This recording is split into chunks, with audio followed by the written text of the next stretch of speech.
Welcome to Off the Record News. I'm your host, Diana Longry. Thank you for tuning in. Off the Record News is brought to you live from the SCC studios out of White Bear Lake.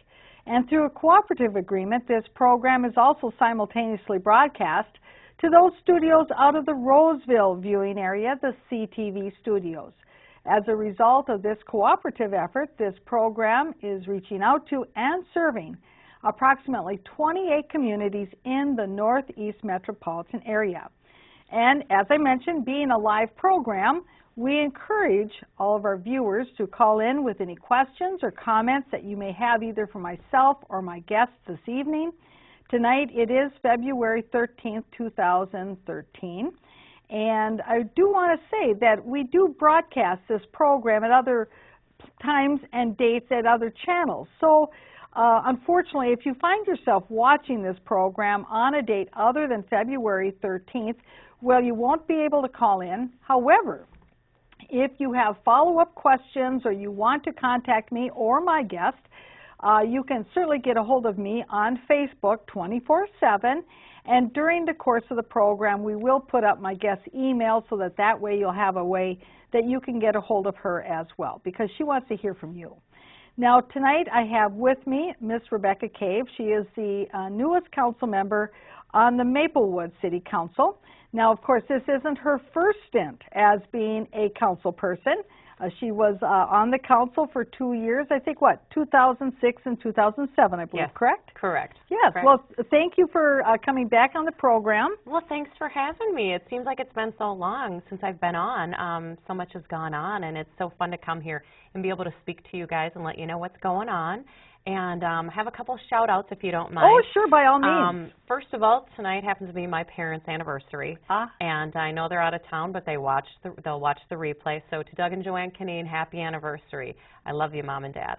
And also to some people out there who, tomorrow being Valentine's Day, it's always a reminder that our military men and women are serving overseas.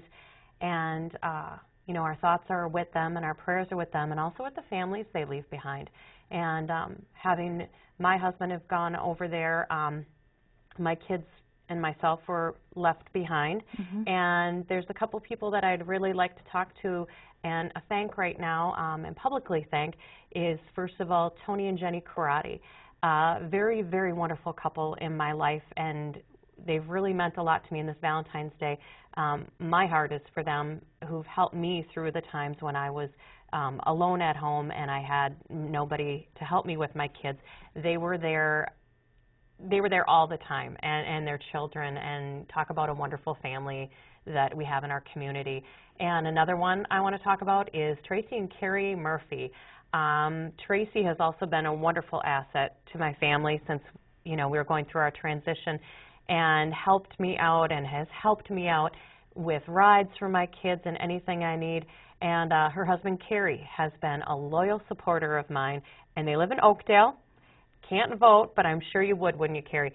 Has been a wonderful supporter for as long as I've been on the council, since 2006, and is always gung-ho to see what else is going on, what are we doing. And he loves how this show shows the activism that happens in Maplewood and around the community, Oakdale and North St. Paul. And just want to let you know, I know you're out there, Carrie, and we'll talk to you soon. And thank you for all the stuff you've done for my family also. And one more thing is my family and friends. Just happy Valentine's Day tomorrow to all of them. Well, and I feel like I need to tell all of my viewers happy Valentine's Day. You know, we've been doing this for 10 years, and every show that I do seems like a brand new show. You get sort of that little bit of nervousness in your gut when you're first starting, but once you get on and you're talking to the guest and sharing stories and talking about the issues, you know, it's entirely worth it. Yes. And that's why we keep doing it, and all of us volunteers keep doing it, and in this show, 10 years. What was intimidating is when I first started coming on TV is because you don't have an audience that you're speaking to directly in front of you. You're speaking to a camera and yourself, and you're going, wow, who is this I'm talking to? And I'm picturing the people out there who I've seen, and they are the people, but then you start running into people. and they start talking about your show, and they call the call-ins, and everyone you see, and they say the show, I've seen the show, and you're going, now I'm putting it together. All the people that are watching it. I mean, there's so many people that watch all these cable shows. Yeah. And I think they're so important to our community. No matter which one you're watching, there's so many out there. And I've even thought about getting my kids involved in doing a program, because these programs involve the community and let you know what's going on. And everyone's got a different flavor and a different thing they like to watch and what they like to hear about and who they like to hear. And I just think having this cable has been a wonderful opportunity for me. I know my children come out here and watch it. I have my son in the studio tonight, George, who's almost 8 years old. He's going to have a birthday next week. So happy birthday, George, next week. And he loves coming here. Yeah. It's fascinating, and I really, this is something Maplewood needs to continue, is providing this for our citizens. And see, that's, from your heart, you understand the importance of public access citizen TV. Yes.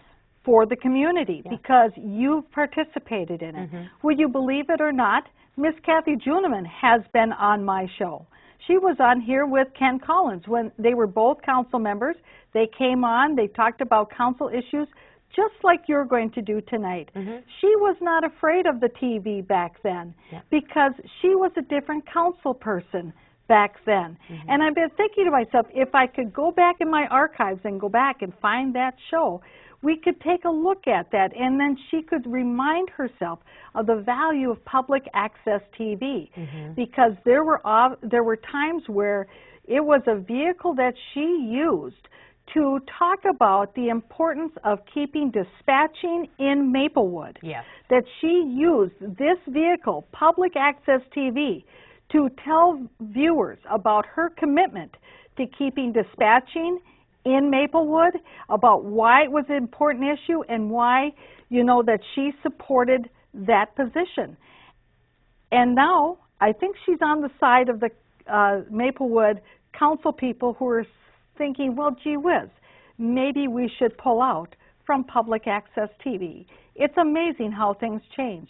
But anyway, it's good to hear that, that you understand the importance of public access TV for our community and all these communities. And I think before you can make an educated move and a decision on whether or not it's important or not, you do have to participate in some venue. And it's not being a council person and having the shows televised from City Council. That's a whole different venue than this is. This is like, I don't want to say exposing yourself, but this is getting down to who you are. And you're accessible. Yes. And it's showing that this is what I have to say, and I don't have to be, say what I want because, somebody in the audience or what does staff think, or, how do I have to vote and who do I, that whole thing. You see it all the time. And you see, since I've been on the council in 2006, you've also seen so many times when the camera's on, it's one thing, when the camera's off, it's another. And I've always said to myself, I am who I am, on camera, off camera. I'm not going to change. I find the same at jobs, too, where I've been. People are like, how can you, are you really like that? And I said, I am how I am at a job, I am in my real life. Because I can't imagine people could switch, flip a switch and be somebody else, because that Jekyll and Hyde, it doesn't work for me, My kids will attest to that. Yeah, and I know one of the reasons why you decided to run for the vacancy, the one-year vacancy, this time around, was because you became aware of the issue that in Maplewood they're looking at prioritizing our parks and deciding how to put together a plan for the future for our parks. Are we going to keep all of our parks, or are we going to prioritize them and say, well, these ones aren't as important, so maybe we'll sell them off? And I know that that was something that you were very concerned about, and that you've been very open to citizens who have wanted to save their neighborhood parks. Even while you've been on the council this short time, this issue has come up about whether or not a park should be sold. And fortunately, this time around, there was enough votes on the council to not sell the park. Exactly. Exactly. That just happened. Back in 2006 and 7 when I was on, that was a very, very large priority that we undertook. And I know you were on the side of saving all the parks and preserves and open spaces. And yes, it just came up, like you said, a few months ago, where they were going to sell off park space for development, because development needs land. And in Maplewood, we are pretty much developed.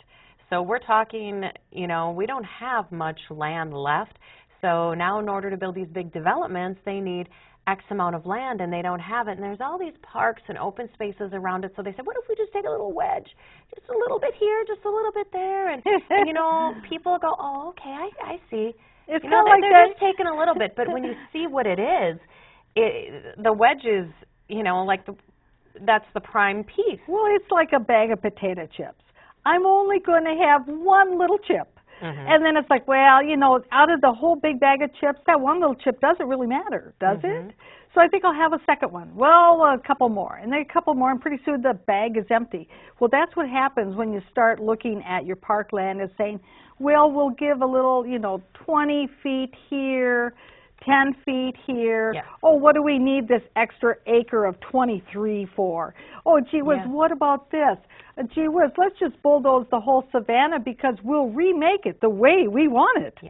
I mean, amazing, you know, you see. So I think, and that's why I know that when it was time for the council to be appointed as liaisons to the various commissions and boards, that you wanted to be the liaison to the Park Commission, correct? Yes, I did. And so did that happen? It happened. I'm your liaison to the Parks Commission, and I'm very excited. We have a new Parks member, I think at least one we have on there now, and if anybody is looking to get on the Parks Board, you know, send an application and then send it to me too, because I know they've closed a lot of the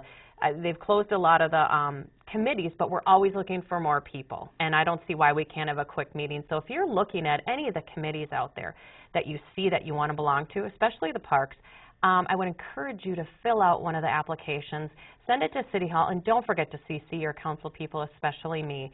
And I know they're going to put my email out there, but I just want to mention that City Hall has all of our emails with City Hall. But if you're going to send something to me, I would appreciate if you sent it to my RebeccaCave1@hotmail.com.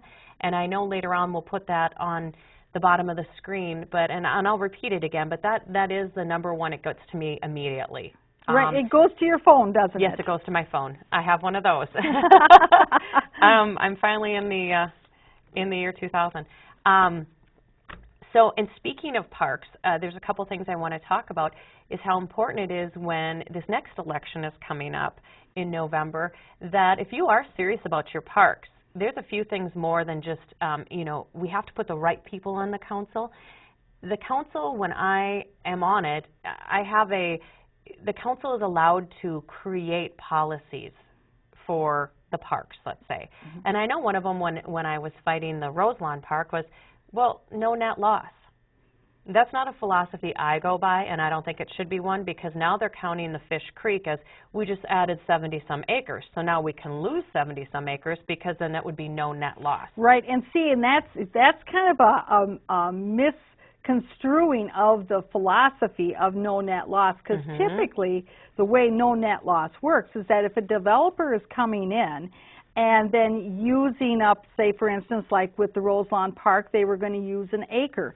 Well, then that developer would have to, in order to take that acre of parkland, they would have to replace that acre of parkland and somehow out of their pocket replace that acre of parkland, not the city saying, oh, because we happen to be acquiring some other open space, oh, that makes it okay for us, the city, to get rid of an acre of parkland. You see, it's a different way of looking at it. So you have to be very careful with the use of the words, because it can be kind of tricky. I think it is. Yes.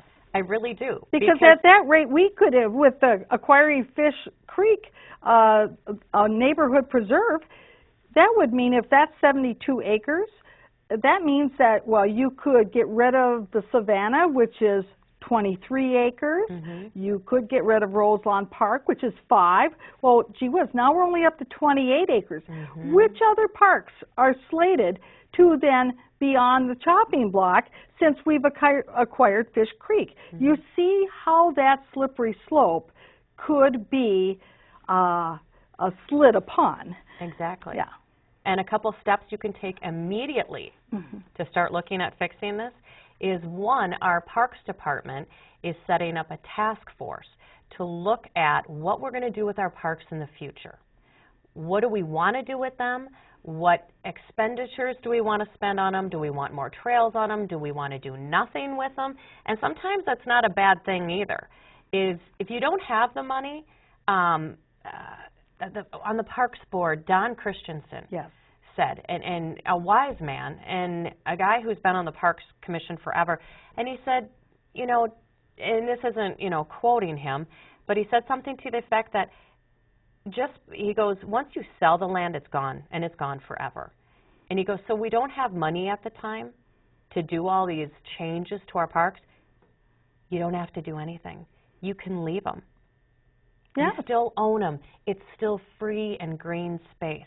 And maybe in the future, maybe the near future, maybe further on down, something comes along and you start changing things around again, adding to them. But you don't ever take them away. You don't sell them because you need the money for them or money for something else, or say, well, we just can't put new playground equipment in unless we sell half of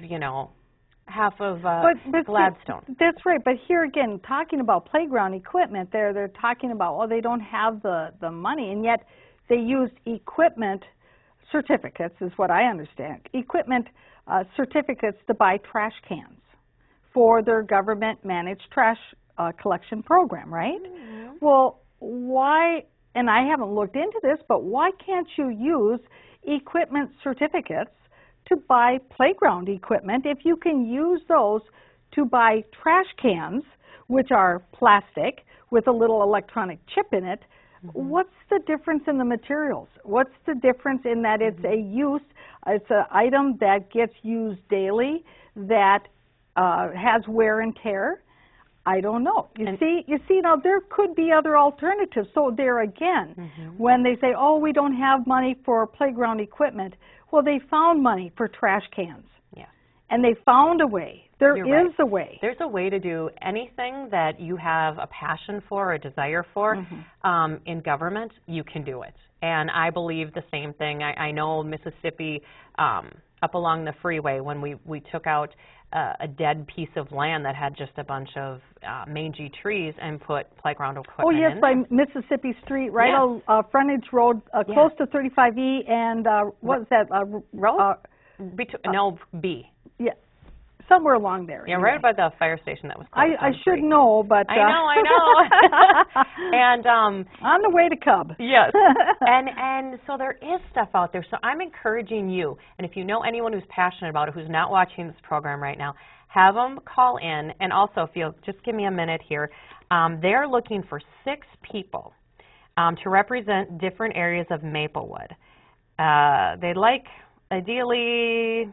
They'd like a member from each of the 4 areas on the map to the right, along with the 2, and you guys don't see this. This is in your Maplewood monthly also.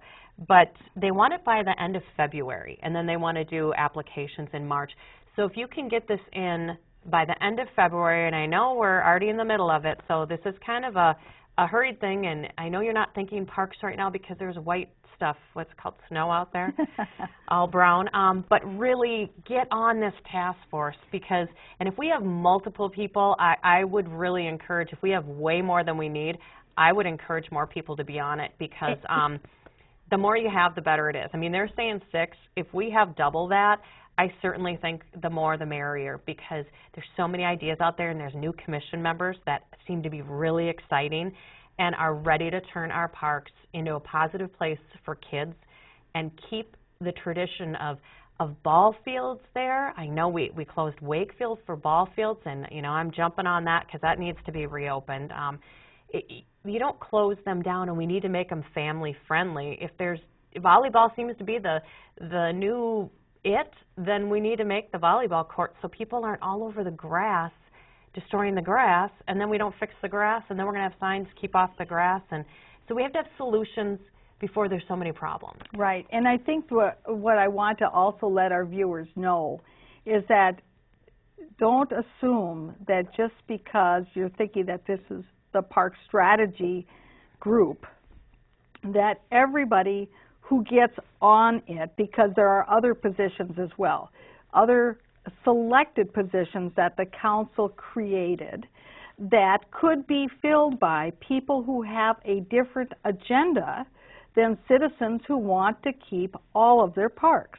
So don't assume that all the members who are on there have the same interest in mind of protecting and preserving all of our parks. Because personally, my idea is that why wasn't this task given to our Parks Commission?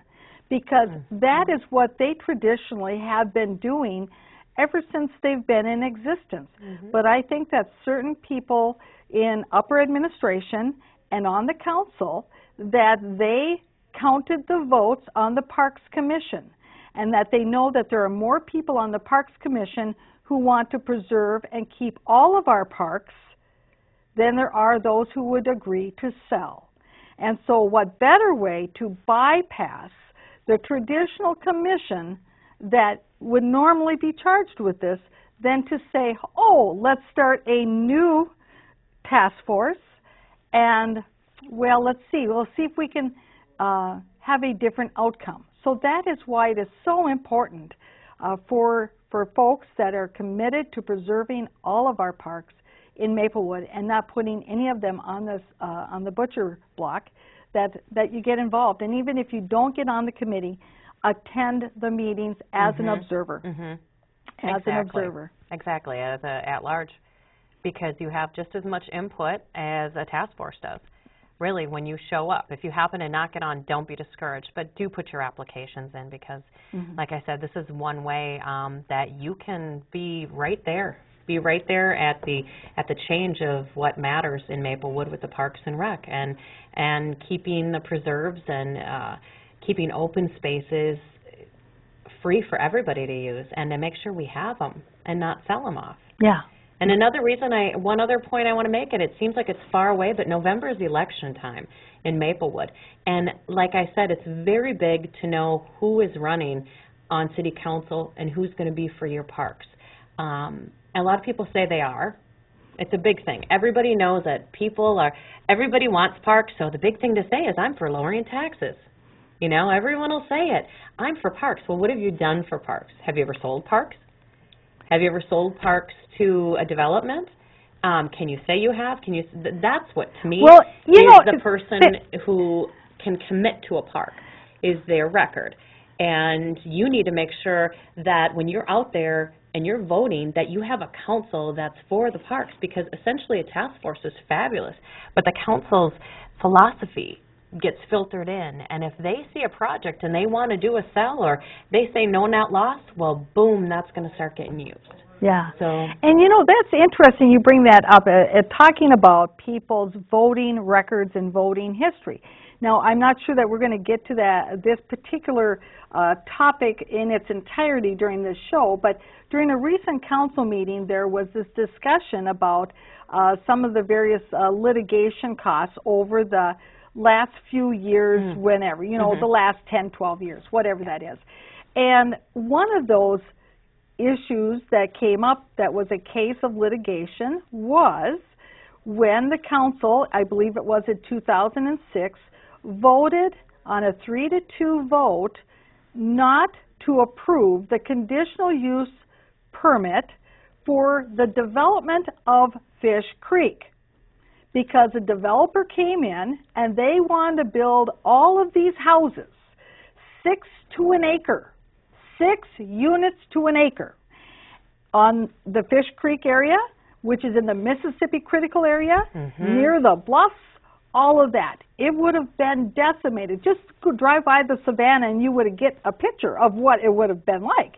And there were 3 people who said no to that developer, and they could do so because of the requirements under a conditional use permit and other various factors in that that I won't go into here because that'd be another whole show all by itself. Yeah. But those people who voted no to that developer was Rebecca Cave, Eric Jelly, and myself. Now, the two council people who did not vote to support the position that the developers should not be developing what their plans were was Rossbach, Will Rossbach, and Kathy Juneman. And yet today, they will tell you that they are the biggest supporters of preserving Fish Creek. And yet, in the early days, they wanted to vote to develop it. And they were really disgusted that it didn't pass. I have video of it. You know what?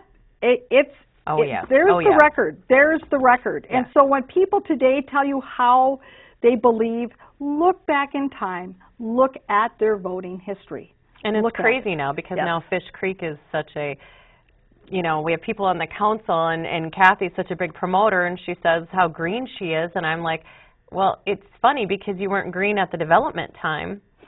You know, when it was, and how, you're right, how furious they were that we voted to not put in this large development in this very, because of all the permit fees that we were going to make, the PAC fees we were going to make at the city. Yeah, and we were passing those up when we were going to destroy the parks because we weren't getting all this money in for making this big development, and, oh gosh, yes. And it's so, you're right. And so look back at people's records because they can say now they're green and they're willing to sell tickets to come to the Fish Creek. And I think Fish Creek, you know, it's fabulous, but you got to remember who, you know, you could always say you were the swing vote. And if it wouldn't have been for you, it would have been sold and we wouldn't be having Fish Creek in preservation today. Yeah.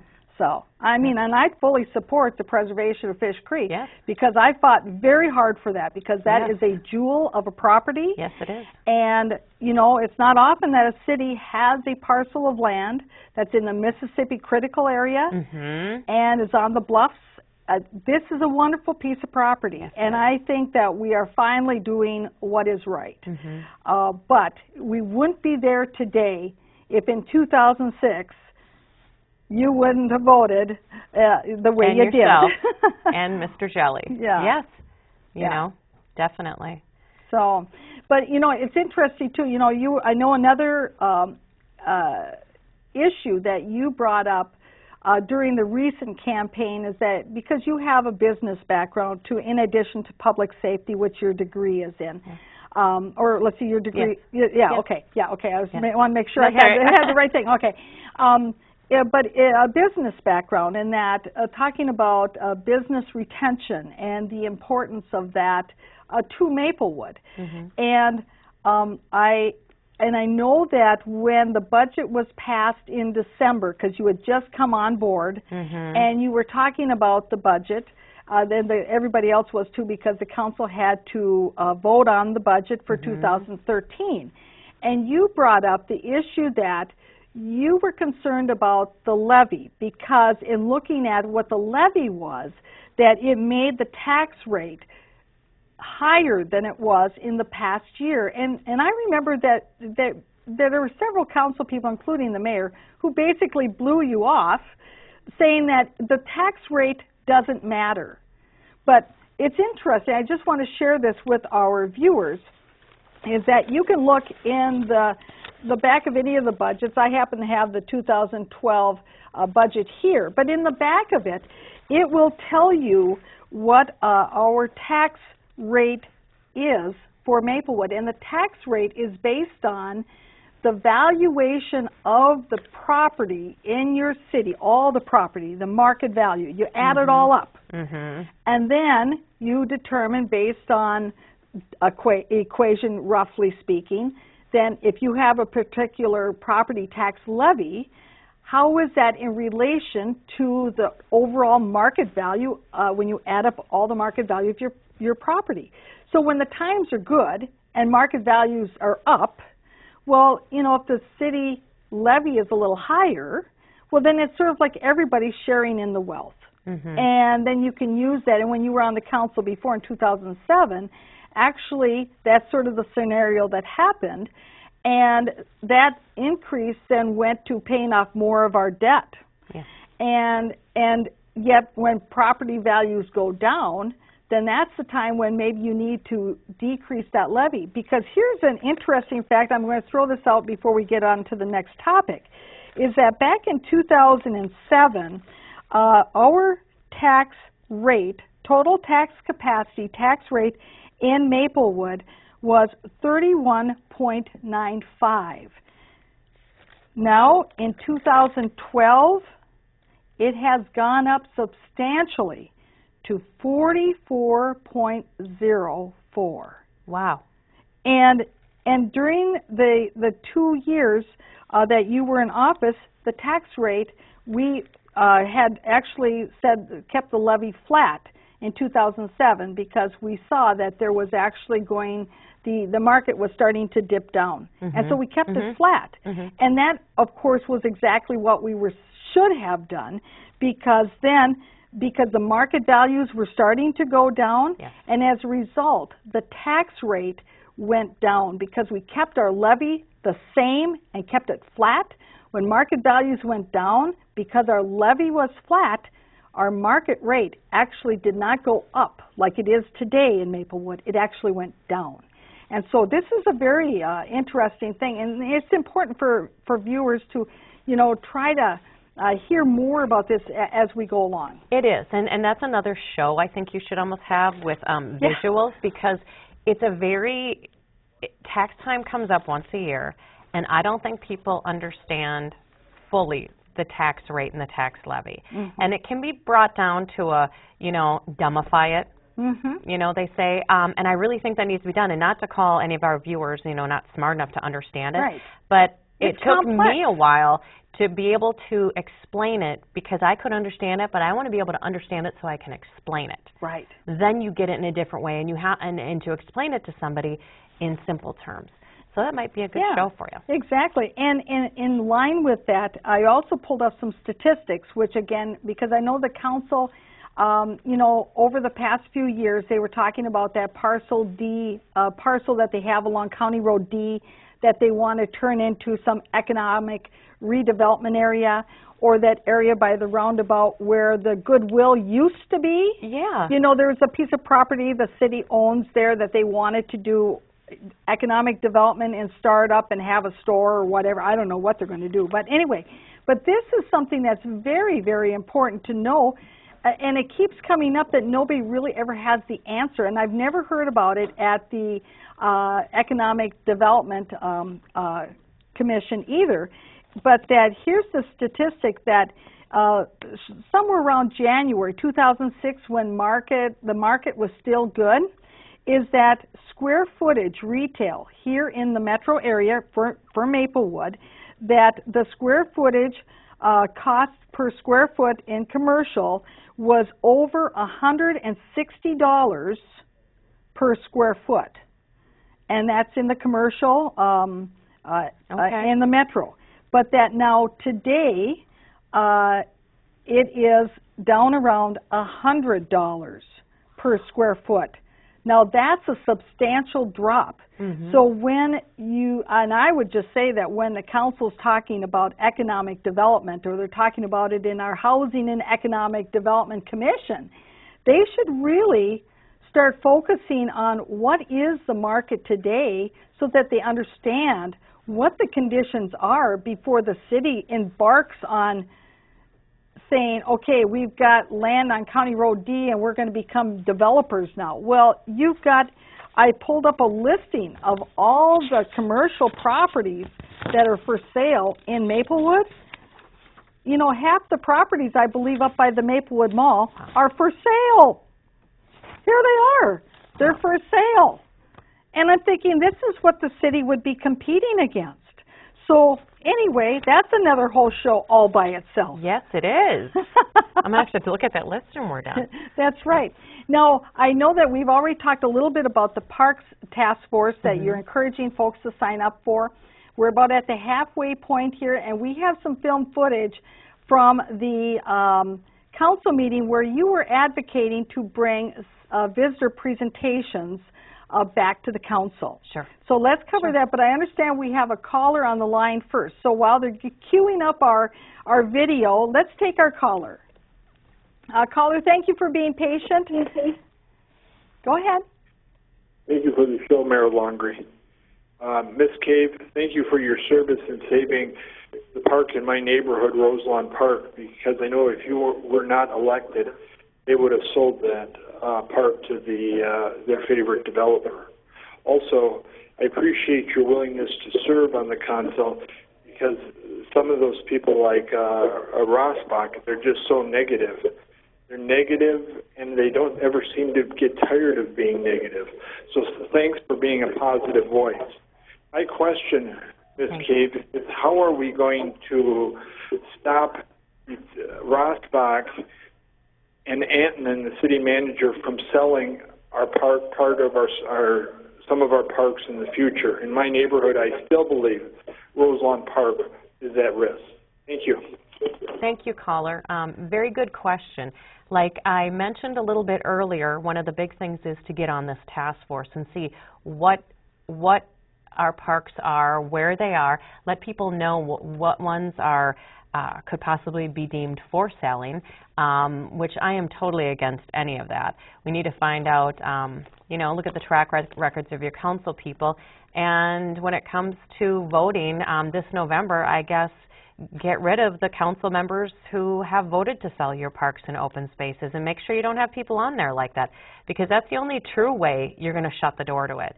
Because you can have people like myself put on there and work very hard to get the parks not sold, pull up different reasons why, explain them, and hope the other council members feel the same way. But in the long run, you need to make sure you have passionate people on there for the parks, and that's truly how I feel. Is you're going to have to vote the right people on and keep them on.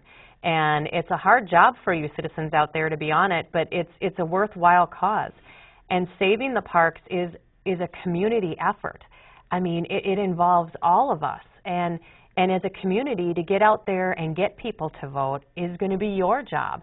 Is it going to be, say, Roselawn, all your park areas, who do you want on there to save your parks? And who has saved them and who's sold them? I mean, we have people on there right now who've sold parks. And now they're all wanting to, we're not going to sell any. And it's like, well, you have. And or that if they voted either to sell parks as council people, or they voted to sell parks as planning commission members. Yes. See, and that's just as important, because you see, it has to get past the planning commission first. Yes. And so if a person was on the planning commission and they voted yes to selling the park, that recommendation went on to the council. So their vote is every bit as meaningful as that council member's vote who voted to sell that park as well. And I think it is important, your idea that the election's important, because you see this new task force that's being formed. It says that it's anticipated that their work will be done in approximately 18 months. So you see, that's after the election. So the process will only be halfway done by the time that you have park-friendly, park-preserving people on the city council.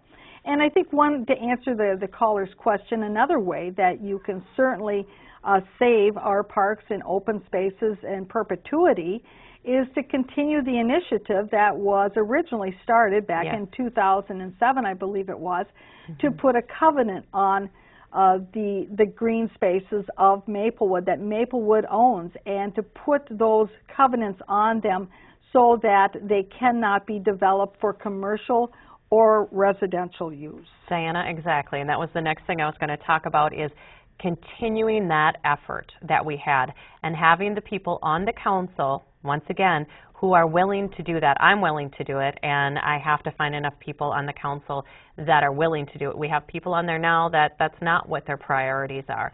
And keeping those covenants on is going to be, it's a project, but it's worthwhile, because once we save them, once we preserve them and put a covenant on them, nobody can touch them. And then you can sit back and, yes, caller, then you can breathe about your parks. Because until that's done, it would be unfair to say that it would never happen, because it can happen. And it just showed a few months ago how close it came to happening. Yeah, exactly, exactly. So let's see if they've got our film footage ready. Okay, so now recently, a couple meetings ago, you had put it on the agenda, correct, that you wanted to talk about bringing visitor presentations back to the Maplewood agenda. Once a year, the council is allowed to bring up how they want anything changed for how the city council runs. Policies, procedures, who's going to sit on, you know, what task force, what commission, and also is there any changes to the agenda? And I think there was two of us, I believe it was Mr. Cardinal, I think, and I, who put it on there that we wanted visitor presentations back on the agenda for the meeting. And we wanted it at the beginning of the meeting so people didn't have to wait till the end and talk, because the listening sessions they have now are honestly, they're ridiculous. Well, and the council, first of all, because these listening sessions are not a formal session, the council now claims that they don't have to attend. So who are you talking to? Who are the citizens talking to? Well, they're talking to a mayor who doesn't want to hear them. They're talking to a council that is incomplete. I know that you've been there, but how can you do anything when it's an informal meeting? You can't take any votes. You can't direct anybody to do anything. And not everybody hears the same thing, and the citizens want to say something, and we're there to listen. And three people, Marv Copen, Will Rosbach, the mayor, and Kathy Juniman, voted to keep the listening session and voted down my motion to bring visitor presentations back. They voted it down. Then they voted to keep it as it is because they like it as it is. Right. And so I said to them, well, then I think it's your responsibility to go out there, since you voted for it, that you should show up at every single one. I mean, it's mind-boggling, you know. You vote for something and then you don't even show up to it. Exactly. You know? And it's not a citizens forum. Sure, there might be some citizens there that are showing up that aren't patting, you know, the city council on the back, or maybe they have things to say or questions about things that they're not getting answers to, and they're frustrated. And some of that frustration's coming through, and it's all right that they're frustrated, but I don't like how they're frustrated and not getting answers back about the issues, and they keep bringing up the same issues because of the fact that they're not getting the answers to them. Well, see, that's a very good point, is that people, and I find this even in my own business, because I'm an attorney, and people come to me, they're frustrated. That's what they are. I mean, you know, they got problems, they're frustrated. And oftentimes, you will hear the same frustration over and over again. It's because they're not getting any reaction from the other party, or from the court system, or from somebody. So I get to hear their frustration again and again, and they're having this frustration because they're not being responded to by the people they feel have the authority to do something, to change, to make an action, to, to make an agreement. And so it's the same way in public service and in government. You know, and it's interesting, there's one point of the meeting where, you know, Mayor Rosbach talks about he's got this list, and he does, you know, that's the same people that were coming up, and that one guy has come up 85% of the time. Well, I got to tell you, it's not personal. It's not personal, because I know this gentleman that he's referring to. I have a huge archive of film footage of Maplewood City Council meetings. Shows you how exciting my life is. Yeah. But don't invite me over for popcorn. Yeah, but I have film footage going way back, I think, to even George Rosbach's being mayor, okay? And this same individual came up and spoke in front of George Rosbach, came up and spoke when Bob Cardinal was mayor, came up and spoke when I was mayor, came up and spoke when Will Rossbach is mayor. And you know, I got to tell you, it's not personal. It's not personal, because there are some folks in our community that, you know what, they are active and engaged in what is going on around them. Yes. There's nothing wrong with that. You may not always agree with what they say, but that's the way it is. And I think you made that point at the council meeting. You don't just say, well, we're going to eliminate it because we don't like the content. That's goofy. That's almost like what you'd be doing to public television. We don't like, Diana, you having a show and having people come on and having council members come on and say things, so we're going to cut it off. It's the same thing as visitor presentations. You have to have the ability to listen to your constituents. You have to hear what the problems are, or maybe you're not doing something correct. You have to listen, and if you're going to be a leader, you have to listen twice as much. You know, God gave us 2 ears and 1 mouth. It means we're to listen twice as much as we are to speak, and leaders have to do that. And sometimes leaders, a true leader is somebody, I believe, who can listen to somebody who is critical and can actually set themselves aside from it. Correct. That it is not personal, that they can hear the words without the emotion, and they can say, okay, now I want to make sure that I understand what you're saying. We have a solution, we don't have a solution, I respectfully agree, or I respectfully disagree, or maybe you need to focus their energies into saying, okay, that's what you would like to see done. Why not bring this information in and let's meet and let's figure out how to approach this in some way. I don't know. But you don't just bark at them and say, shut up, sit down. But you can read all the books that you want on why people do that, and it's fear. Yeah. That's true. I mean, everyone you look at, everyone you read, and I have a lot of friends in, you know, the psychology department, and they all say the same thing because, you know, I have teenagers, and I tell the same thing. I mean, you have bullies, and what are bullies? They're fearful. Yes. They're the kids who fear. Adults are the same way. If you can't listen to somebody, and the people that do come up, there's no harm. They're just very educated governmentally, if that makes any sense. They know their government, and they're much wiser than I am in a lot of cases with how things flow. I mean, I am not the expert in government at all, and I don't claim to be, but there's certain things that are run, and there's certain rules that have to be, you know, abided by. And when they're not, and you get called on the carpet, well, fix them. Exactly. Don't fight it. You just look silly. Exactly. You know, and I tell my children, I said, you know, we always watch out for bullies because, like I said, it's all out of fear. Right. All their answers and their responses are out of fear. And after all, what the bully wants you to do is to succumb, because then they are no longer fearful. That's exactly what it is. That is. Yeah. I mean, and you know, you point it with kids, but we have it with adults.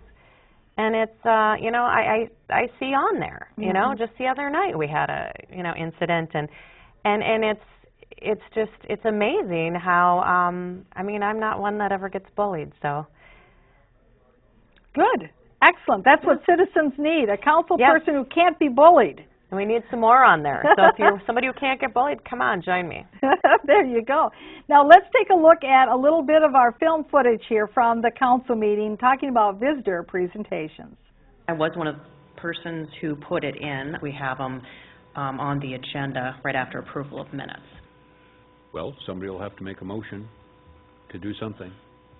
I mean, I don't want to change what we're doing. I'll make a motion. Well, you can wait till I'm done talking now. Okay. The main people that come are the people who are tied to their cable TV shows which blasts the city and the city council, and they come for that reason, to try to cause trouble. It's a waste of our time. And so if you're voting for visitor presentations, I can guarantee who will come, and our time will be wasted. So, I think it belongs off the agenda, because it's not a matter of it has less importance. It has a matter of the agenda is made for us to take care of business. That's what an agenda for a council meeting is. Listening to people can be done in a different style, and you've chosen the listening forum, and that's fine.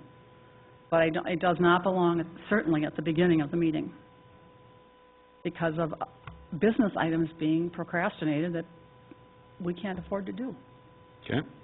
I think that you're going to have whatever everybody considers pro or con comments, no matter what you're talking about.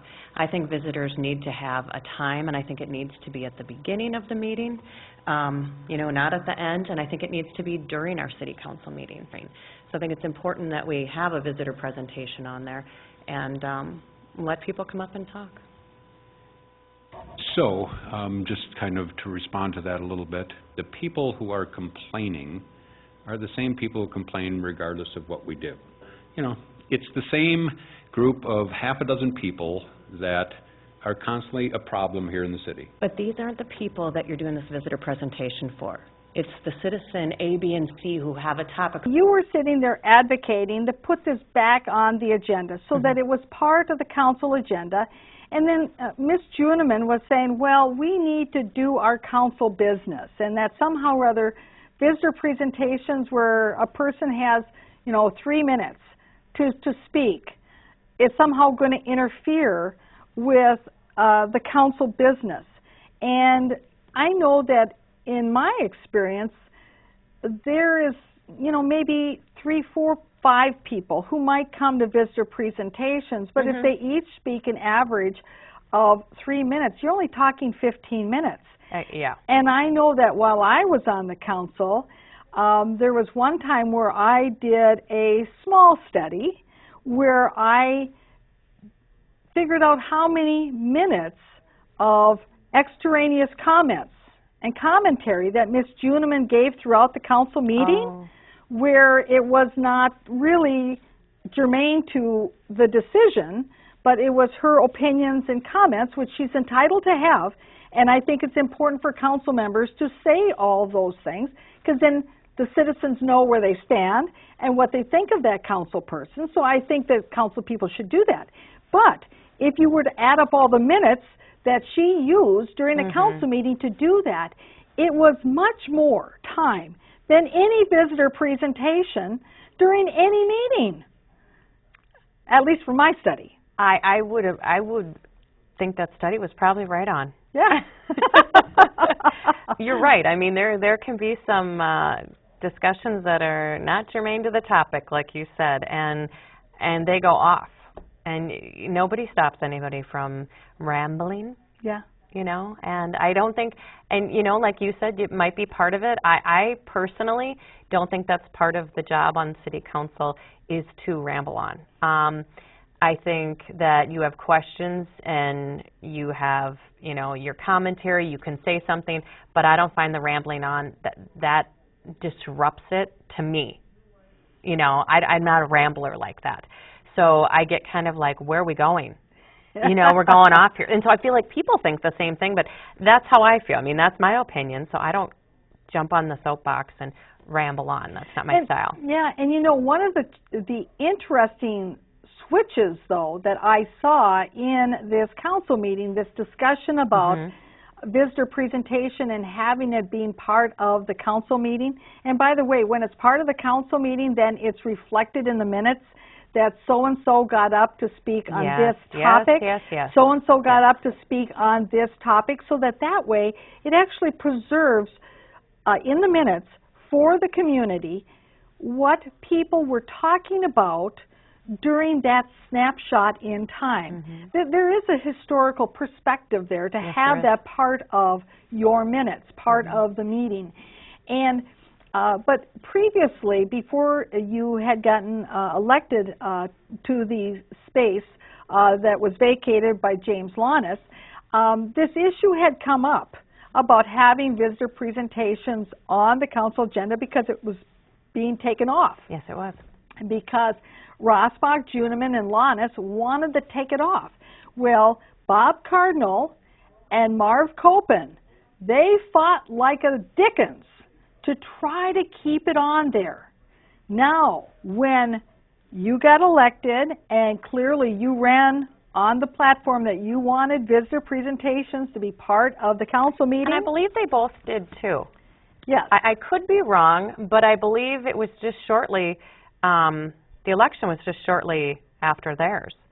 And I believe that they ran on that too.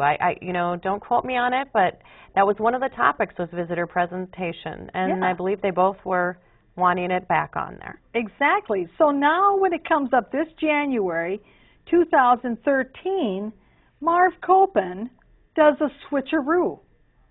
Because now that he sees that he would be on the majority side, and now, oh, by the way, you know, they changed his seating placement to be from where he was. Now he has to sit between Mom and Dad, Rossbach and Juniman, so they can kick him underneath the table to make sure that he votes with them.